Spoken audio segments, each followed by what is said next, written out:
Everybody knew that a time bomb was ticking in South Africa. It had been detonated by years of systemic oppression, suppression, depression, apartheid. It was an evil system that was deplorable, despicable, odious, and unbearable. And the voices of discontent were crying out in the wilderness. One of those voices was Archbishop Desmond Tutu. Bishop Tutu, during his early years, had wanted to become a doctor. But because of the unbearable expenses of such a pursuit, it was not to be.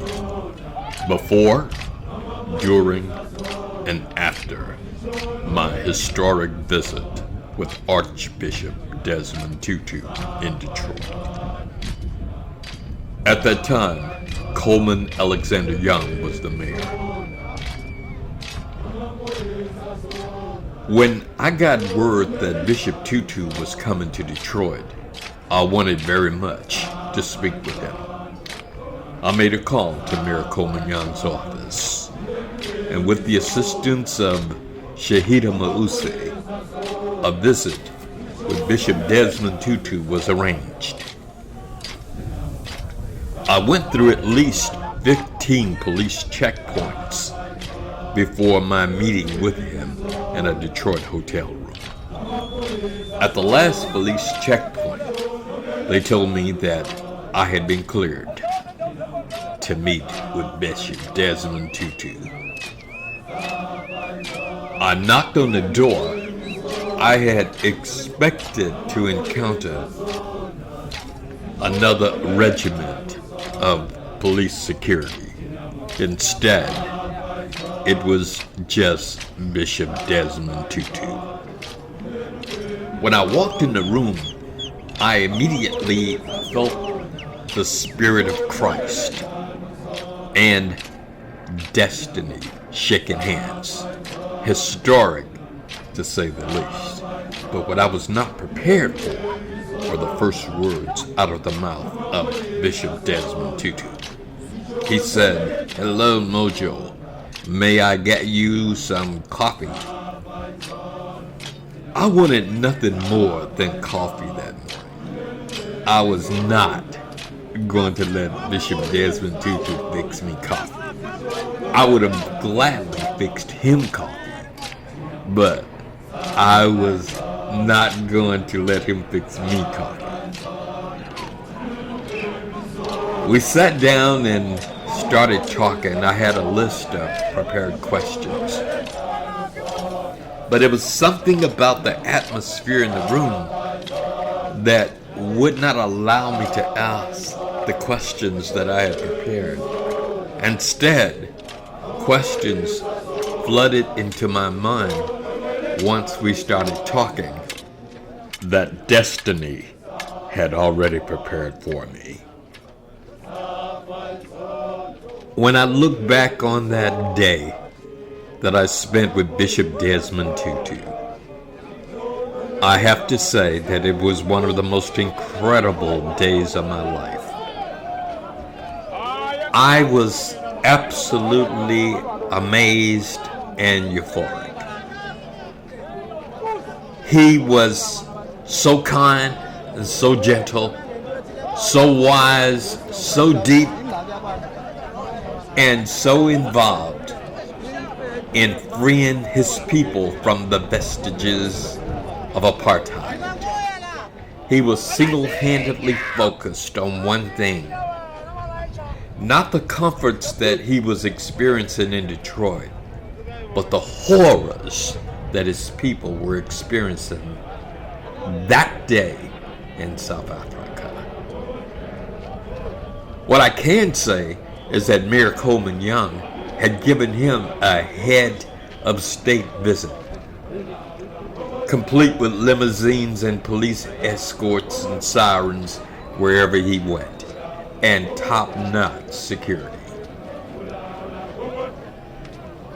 But I kept thinking about what he would be going back to the moment that he left the United States of America, back to the horrors of apartheid. Our conversation and our meeting was going fine until we got to one point.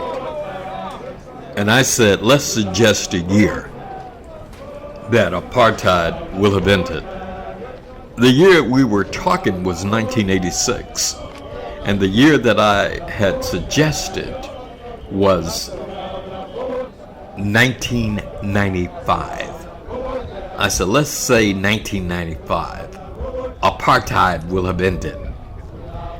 And the look on Bishop Desmond Tutu's face grew alarmingly concerned for my sanity, because he looked at me as if he wanted to say, what are you talking about? I said, yeah, let's suggest 1995. Apartheid will have ended, and the people of South Africa will have been given the right to vote for the first time. And because of your worldwide crusade to end apartheid, maybe they would suggest that you become the first black president of South Africa. And then that's when he had to let it all out. He said, not on your life. Welcome to Electrifying Mojo, Rare Moments. This is about before, during, and after my visit with Bishop Desmond Tutu on Electrifying Mojo, Rare Moments. Whenever I hear this song, it reminds me of that day that I spent with Bishop Desmond Tutu.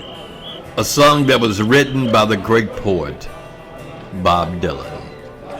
Times, they are a-changin'.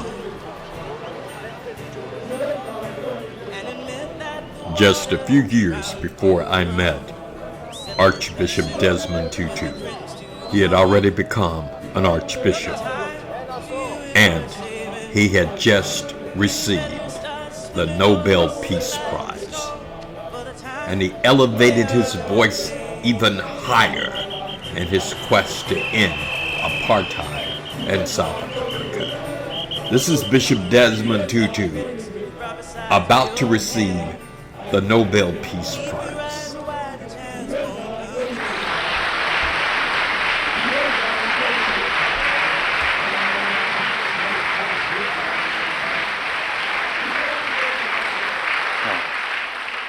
Your Majesty,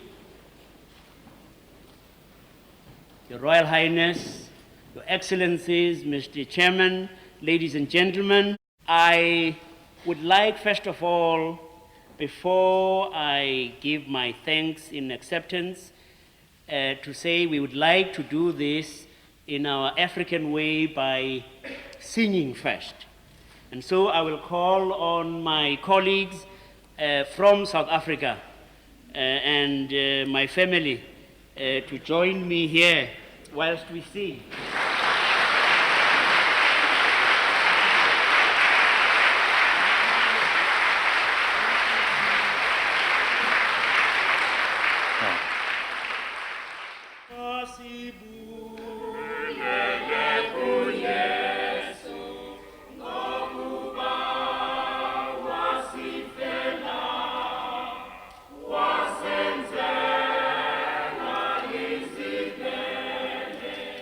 Oh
Majesty, Your Royal Highness, Your Excellencies, Mr. Chairman, ladies and gentlemen, many thousands of people around the world have been thrilled with the award of the Nobel Peace Prize for 1984 to Desmond Mpilo Tutu. I was told of a delegation of American church people who were visiting Russia recently. On hearing the news, they and their Russian hosts celebrated the Nobel Peace Prize winner. There has been a tremendous volume of greetings from heads of state, world leaders of the Christian church and of other faiths, as well as from so-called ordinary people. Notable exceptions being the Soviet and South African governments. The prize has given fresh hope to many in a world that has sometimes had a pall of despondency cast over it by the experience of suffering, disease, poverty, famine, hunger, oppression, injustice, evil, and war. A pall that has made many wonder whether God cared, whether he was omnipotent, whether he was loving and compassionate. The world is in such desperate straits, in such a horrible mess, that it all provides almost conclusive proof that a good and powerful and loving God, such as Christians and people of other faiths say they believe in, could not exist, or if he did, he really could not be a God who cared much about the fate of his creatures or the world they happened to inhabit, which seemed to be so hostile to their aspirations to be fully human. I once went to a friend's house in England. I found a charming book of cartoons entitled My God. One showed God with appeals and supplications bombarding him from people below, and God saying, I wish I could say, don't call me, I'll call you.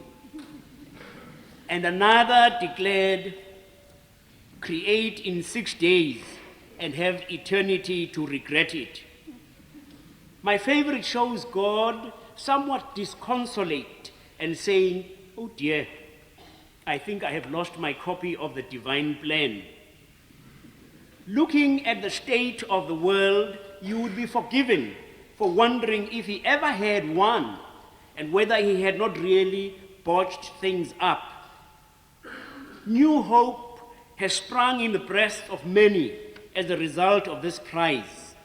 The mother watching her child starve in a Bantustan homeland resettlement camp, or one whose flimsy plastic covering was demolished by the authorities in the KTC squatter camp in Cape Town. The man emasculated by the past laws as he lived for 11 months in a single-sex hostel. The student receiving an inferior education. The activist languishing in a consulate or a solitary confinement cell. Being tortured because he thought he was human and wanted that God-given right recognized. The exile longing to kiss the soil of her much-loved motherland. The political prisoner watching the days of a life sentence go by like the drip of a faulty tap. Imprisoned because he knew he was created by God, not to have his human dignity or pride trodden underfoot. A new hope has been kindled in the breasts of the millions who are voiceless, oppressed, dispossessed, tortured by the powerful tyrants, lacking elementary human rights in Latin America, in Southeast Asia, in the Far East, in many parts of Africa, and behind the Iron Curtain, who have their noses rubbed in the dust. How wonderful, how appropriate that this award is made today, December the 10th, Human Rights Day.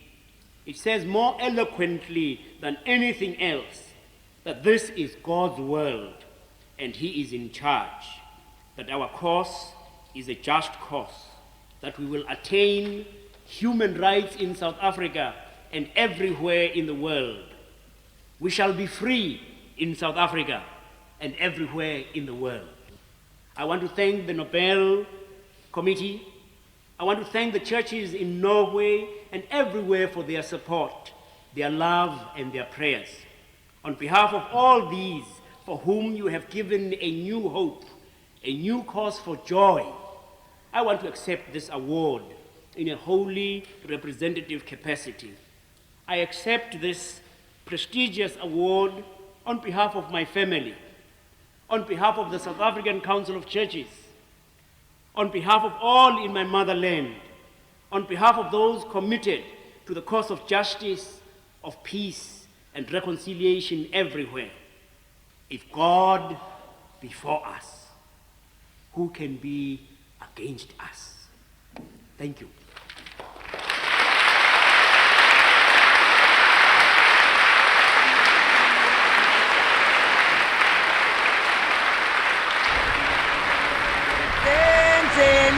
Desmond Tutu was born in 1931 in an impoverished township in South Africa. He wanted to be a doctor, but wound up a parish priest and a prophet. For until blacks are free, no one in this country is going to be free. For 30 years, he was a leader in his people's struggle to end apartheid, the rule of white supremacy. If you think you can stop us from becoming free, you are going to be stampeded. The course was hard and costly. The system tries all it can to destroy us. It won't succeed. God is on our side. In 1984, Tutu was awarded the Nobel Peace Prize. 1 year later, even as his own people still could not vote, the Anglican Church enthroned him as the first black archbishop in South Africa. The man we are looking at today wanted to be a doctor, but his family could not afford the fees, so he became a teacher instead. It is fortunate that he did not become a doctor, because instead he became a keen figure in bringing down the apartheid regime in South Africa. This man stands among the world's foremost human rights activists, men like Nelson Mandela, Gandhi, and Martin Luther King. He was awarded the Nobel Peace Prize in 1984. He reads the Bible for spiritual enrichment every day. His name is Desmond Tutu. Desmond Tutu was born in 1931 in Transvaal in South Africa. He had a happy upbringing. His father was a teacher and his mother cooked and cleaned at a school for the blind. He especially loved reading comic strips, Aesop's fables, and the plays of Shakespeare. His family moved to Johannesburg when Desmond was 12 years old. One day he was out walking with his mother when a white man, a priest named Trevor Huddleston, tipped his hat to her, the first time he had ever seen a white man pay this respect to a black woman. The incident made a profound impression on Tutu, teaching him that he need not accept discrimination. He also learned that religion could be a powerful tool for advocating racial equality.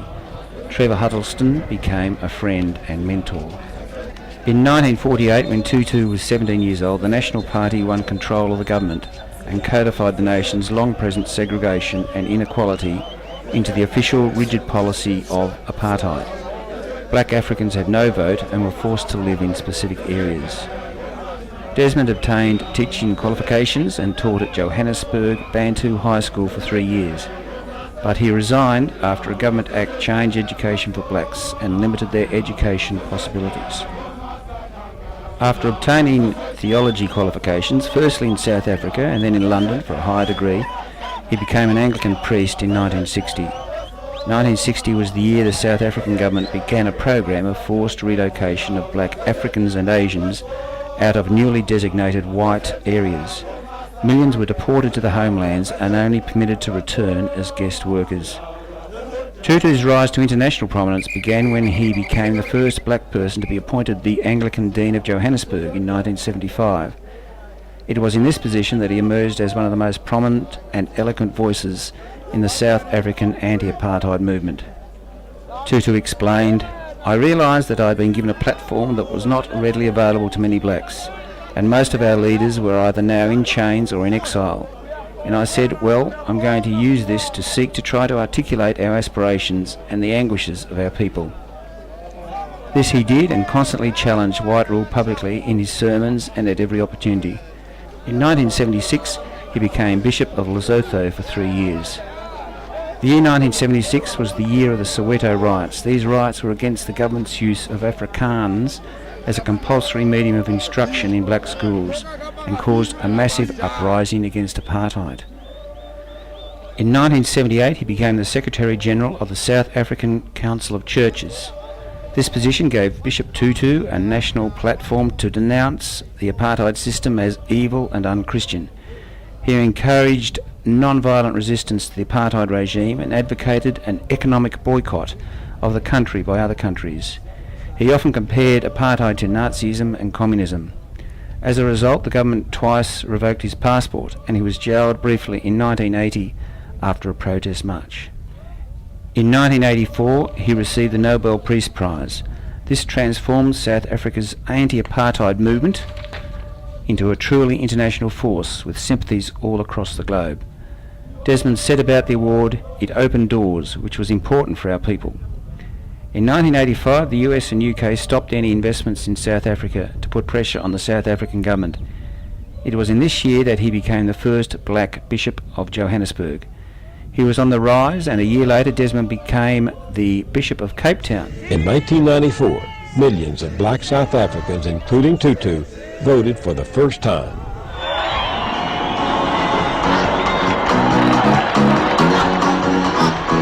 Nelson Mandela was elected president. Mandela asked Archbishop Tutu to chair the Truth and Reconciliation Commission. In 1986, we asked the question regarding another year, 1995. Did we just pull 1995 out of a hat, or was it a divine premonition of what was to come in South Africa? I remember distinctly asking Archbishop Desmond Tutu the question, and I saw the look upon his face when I said, let's pick a year, 1995. Apartheid will have ended, and millions of South Africans would have been given the right to vote in a fair and free election. If that election were to take place, would you run to be the first black president of the Republic of South Africa? I can see his face now saying, not on your life. He said, the people of South Africa know whom they would want to be their first president. If he is healthy, hearty, and alive, Nelson Mandela would be the first black president of South Africa. That conversation took place in 1986. In 1990, Nelson Mandela was out of prison and in Detroit. And this is what he said to Detroit. When we were in prison, we appreciated and avidly listened to the sound of Detroit, Motor Town.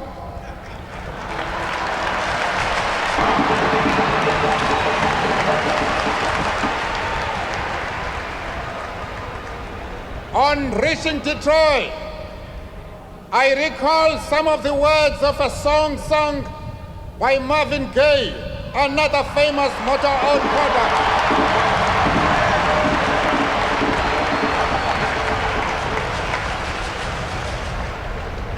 The words go, quote, brother, there's far too many of you dying.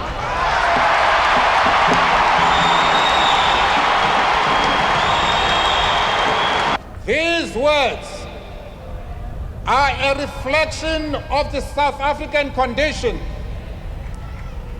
For how long must our brothers and sisters go on dying?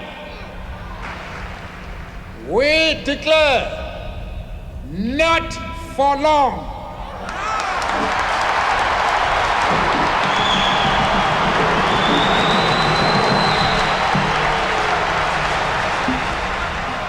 Just 8 years after our private meeting at a Detroit hotel, I watched Archbishop Desmond Tutu cast his vote for the first time in South Africa for Nelson Mandela, just 4 years after Nelson Mandela had visited Detroit in 1990. In 1994, 1 year shy of our prediction, Bishop Desmond Tutu voted, and Nelson Mandela was elected president of South Africa. Thanks for those who were able to win for us this dispensation. And give thanks to God. Bye-bye, I'm done. Arch, I don't think at this stage, Arch, you're going to divulge that who you voted for today. No, you won't hear, I voted. How important is it to cast your vote? What? How important is it for South Africans to cast our vote and make that mark? It is absolutely crucial. People died for this right. People were imprisoned. People suffered. And so we mustn't waste it. We mustn't waste it. We must keep remembering. Good morning. We got this at a very great price. Archbishop, you said you won't vote the ANC. Did you live up to that undertaking? You are smart, aren't you? This way. My vote is my secret. And how do you compare to Both Nelson Mandela and South Africa had traveled a long way to get to this moment. More than 300 years of white domination ended for good with the swearing in of Nelson Mandela as this African nation's first black president. So help me God. He was the most famous opponent of the brutal racist system of apartheid, imprisoned 27 years. Today, Mandela paid tribute to his new vice president, F.W. de Klerk, the last apartheid president who negotiated the historic transfer of power. Mandela then called for unity in this racially diverse and racially divided land. The time for the healing of the wounds has come. The moment to bridge the chasms that divide us has come. The time to build is upon us. This was something few people ever had expected to see, a peaceful transition after years of bloody racial strife. Hundreds of dignitaries from around the world came to witness history, to see the South African military, which once had enforced apartheid, fly overhead in tribute to Nelson Mandela, trailing the colors of the new South African flag. Bishop Desmond Tutu. Bishop Tutu, it is an extreme pleasure to talk to you and also to have you in the Metro Detroit area. Last night we did a segment of the show and I dedicated it to you.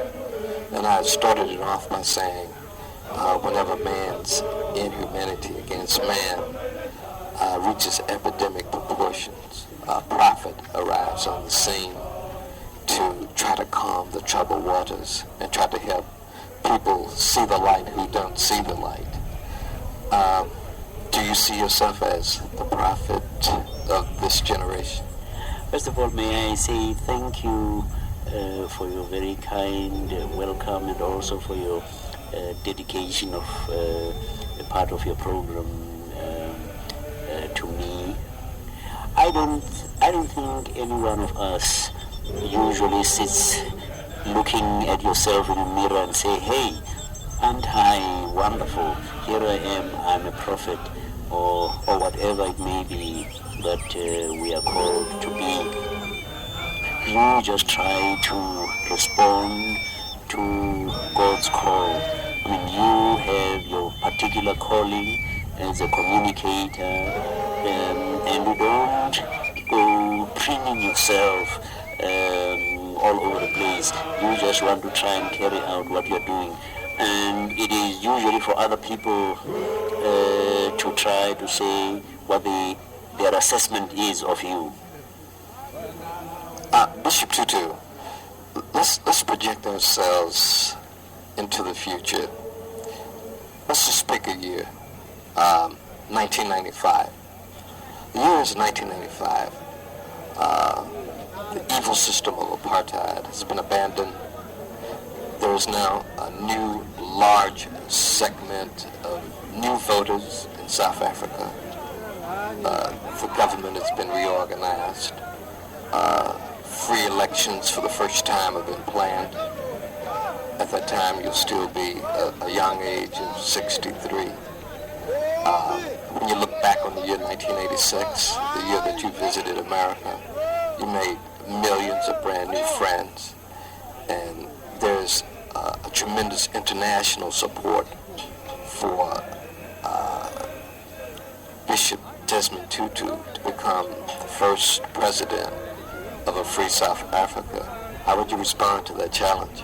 Oh, I have no doubt at all that I would say, not on your life, there are far, far more worthy people, and our people know whom they want. They want Nelson Mandela, and pray God that he will be alive, hale and hearty to take on this. I have no political ambition whatsoever.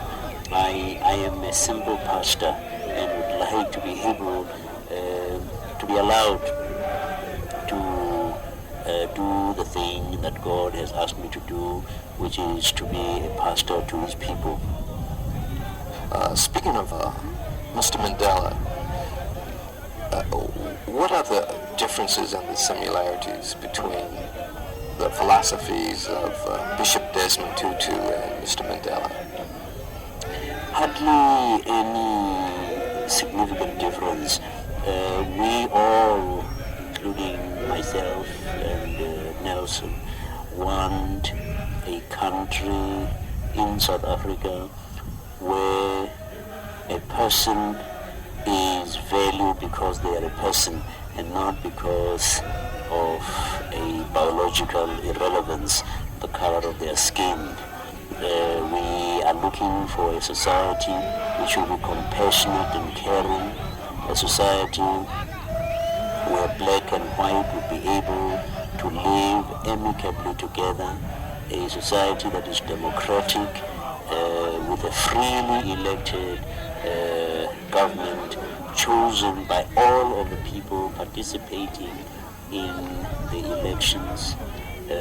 We will be looking for the kind of country that will be compassionate, it will be sharing, it will be caring. And that has been the objective of the organization which Nelson Mandela heads, the African National Congress. Where we would part company is how to achieve that goal. And his organization has been compelled by the intransigence of the South African government and by having been declared an illegal organization in 1960. They have been compelled to opt for the armed struggle. Now, I cannot at this present stage support that side of his method. What if a situation were to develop? Well, let me ask the question this way. Let's say there's a time bomb that's ticking in South Africa, and each day, each year, each moment, it ticks louder and louder and louder. And when there's a time bomb, it inevitably leads to an explosion. Do you think this time bomb can be diffused with the position that you take? I I believe that your description is quite right. It is frightening that we are on the verge of a catastrophe at home when we could have an enormous conflagration, but that it is still possible if the South African government can be pressured to go to the negotiating table with the authentic and true representatives and spokespersons for the various sections of our community. It is possible to negotiate a settlement in which we would have a transition from a repressive dispensation to a more equitable one. But if the international community does not assist us, especially if America does not assist us, then it is likely that the time bomb will explode.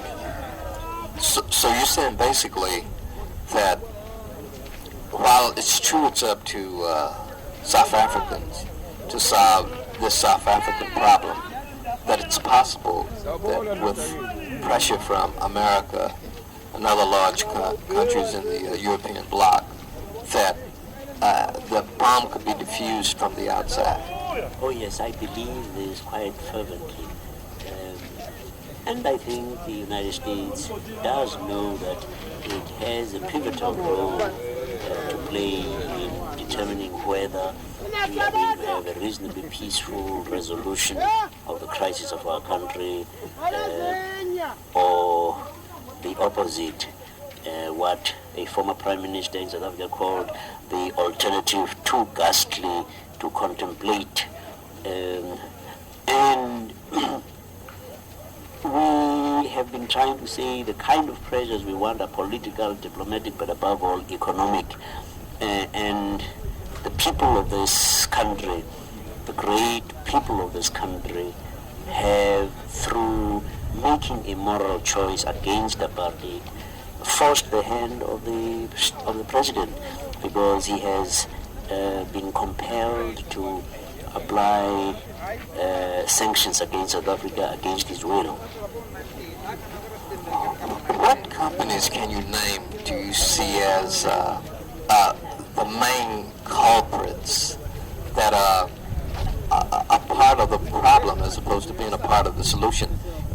And these American companies are companies that people would recognize right off. Maybe there's a possibility that, you know, these companies can be dealt with or can be convinced that it's in the best interest of the survival of the country, you know, for this to end peacefully.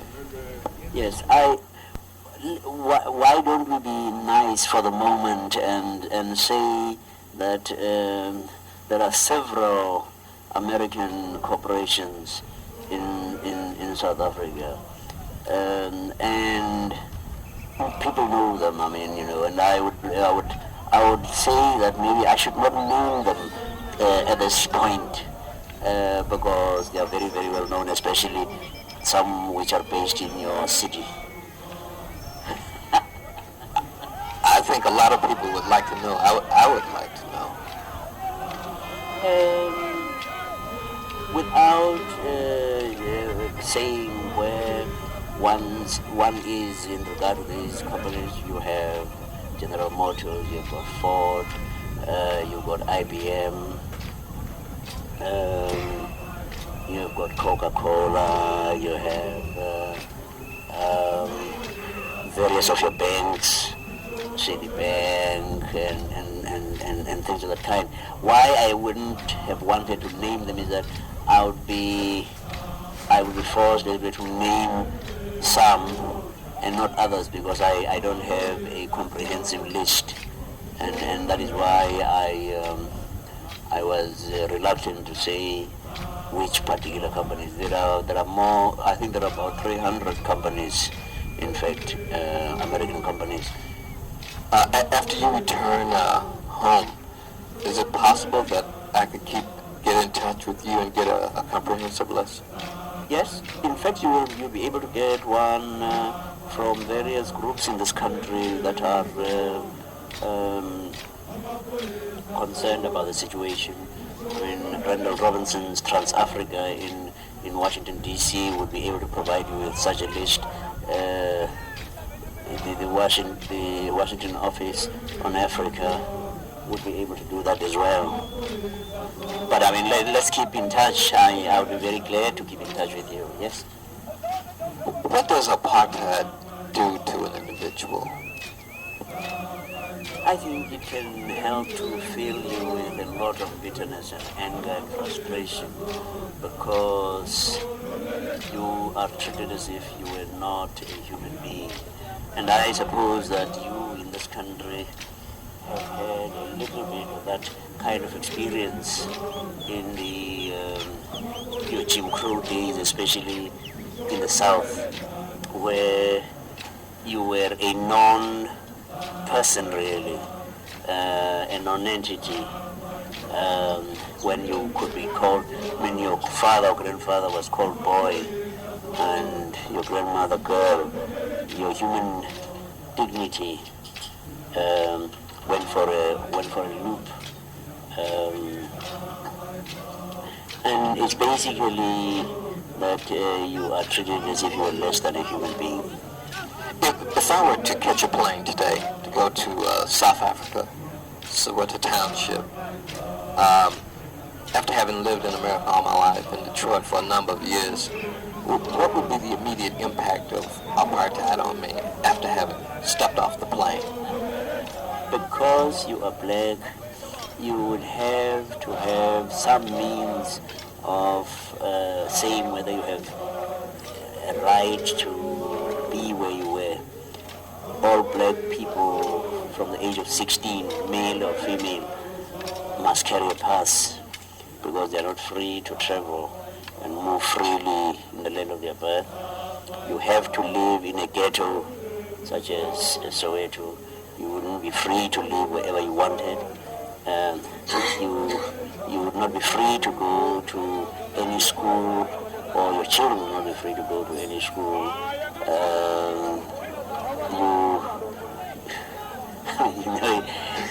What is most important is you are not really a citizen, because you would not be allowed to vote, and therefore the laws that apply against you would be inherently unjust, because you didn't have a part in their making.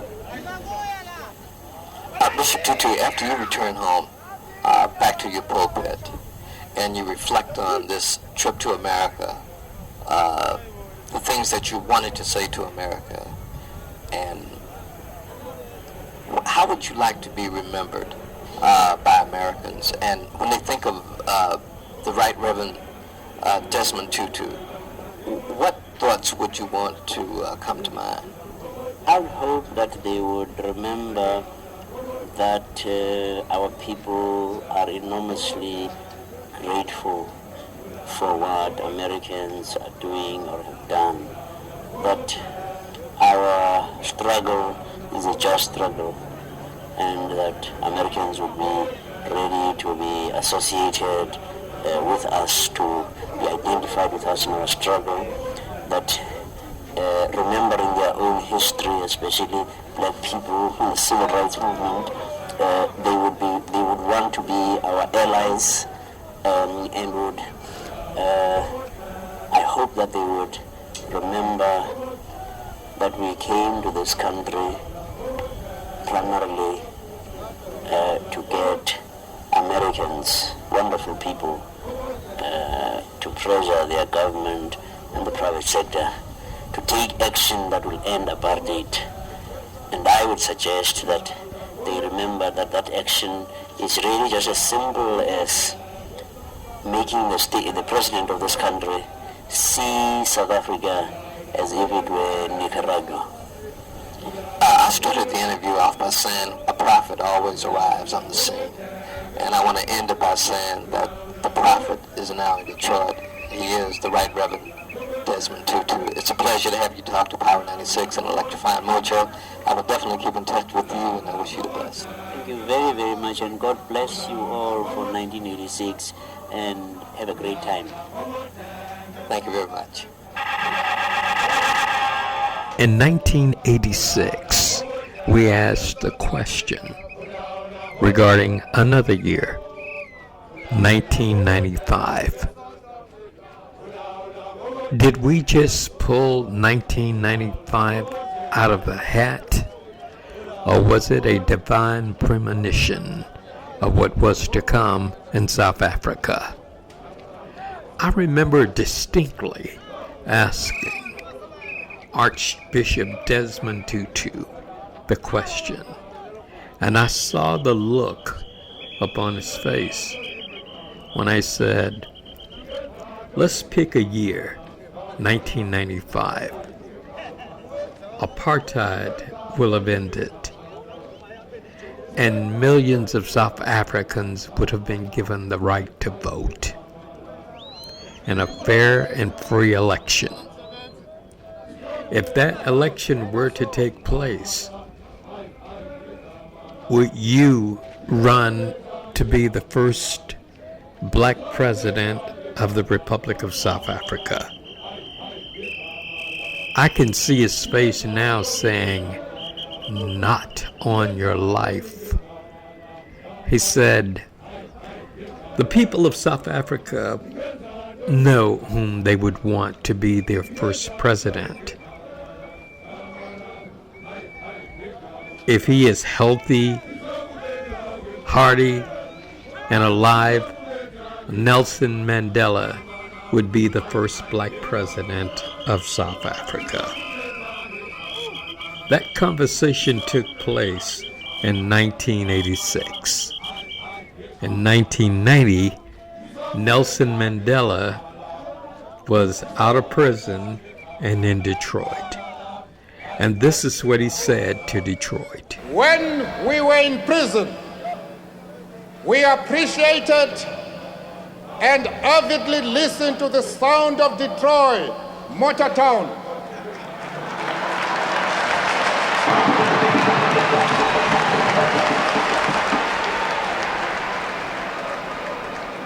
On reaching Detroit, I recall some of the words of a song sung by Marvin Gaye, another famous motor-owned product.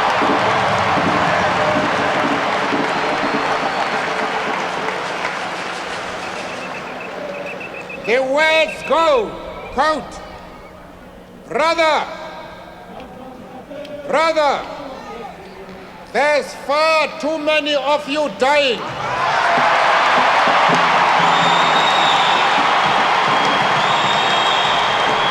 These words are a reflection of the South African condition. For how long must our brothers and sisters go on dying? We declare, not for long.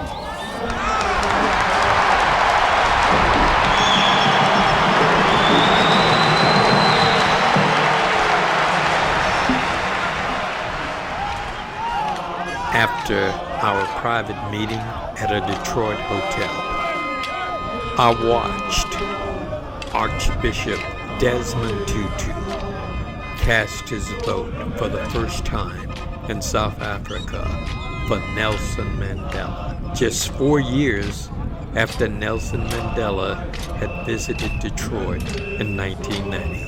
In 1994, 1 year shy of our prediction, Bishop Desmond Tutu voted, and Nelson Mandela was elected president of South Africa. Thanks for those who were able to win for us this dispensation, and give thanks to God. Bye-bye, I'm done. Arch, I don't think at this stage, Arch, you're going to divulge that who you voted for today. No, you want to hear, I voted. How important is it to cast your vote? What? How important is it for South Africans to cast our vote? It is absolutely crucial. People died for this right. People were imprisoned. People suffered. And so we mustn't waste it. We mustn't waste it. We mustn't waste it. We must keep remembering we got this at a very great price. Archbishop, you've said you won't vote the ANC. Did you live up to that undertaking? You are smart, aren't you? This way. My vote is my secret. Both Nelson Mandela and South Africa had traveled a long way to get to this moment. More than 300 years of white domination ended for good with the swearing in of Nelson Mandela as this African nation's first black president. So help me God. He was the most famous opponent of the brutal racist system of apartheid, imprisoned 27 years.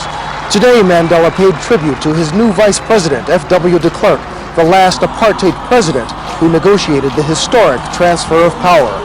Mandela then called for unity in this racially diverse and racially divided land. The time for the healing of the wounds has come. The moment to bridge the chasms that divide us has come. The time to build is upon us. This was something few people ever had expected to see, a peaceful transition after years of bloody racial strife.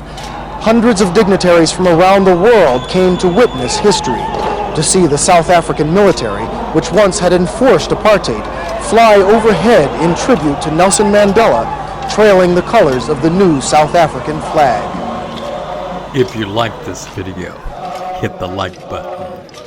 If you wish to subscribe, hit the subscription button, and you'll be notified of all of the videos that I post. And I do post all of the time. You're listening to Electrifying Mojo, Rare Moments. Hold on tight. Don't let go. Whenever you feel like you're nearing the end of your rope, don't slide off.